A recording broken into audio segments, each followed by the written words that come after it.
ಧರ್ಮಸ್ಥಳದಲ್ಲಿ ನೂರಾರು ಶವಗಳನ್ನು ಊತಿಟ್ಟ ಪ್ರಕರಣಕ್ಕೆ ಸಂಬಂಧಿಸಿದಂತೆ ಕಳೆದ 6 ದಿನಗಳಿಂದ ಅನಾಮಿಕ ವ್ಯಕ್ತಿ ಗುರುತಿಸಿದ ಜಾಗಗಳಲ್ಲಿ ಎಸ್ಐಟಿ ಅಧಿಕಾರಿಗಳು ತೀವ್ರ ಕಾರ್ಯಾಚರಣೆ ನಡೆಸುತ್ತಿದ್ದಾರೆ.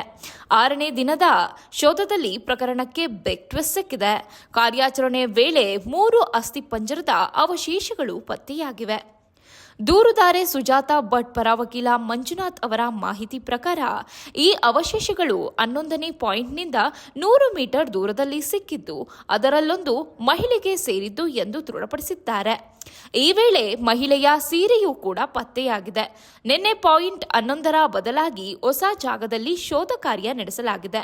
ಅನಾಮಿಕ ದೂರುದಾರನಿಗೆ ಹೊಸ ಪಾಯಿಂಟ್ ಗುರುತಿಸಲು ಅವಕಾಶ ನೀಡಲಾಗಿತ್ತು. ಈ ವೇಳೆ ಅನಾಮಿಕ ವ್ಯಕ್ತಿ ಗುರುತಿಸಿದ್ದ ಜಾಗದಲ್ಲಿ ಅಸ್ಥಿಪಂಜರಗಳು ಸಿಕ್ಕಿದ್ದು, ಶೋಧ ಕಾರ್ಯ ಯಶಸ್ವಿಯಾಗಿದೆ.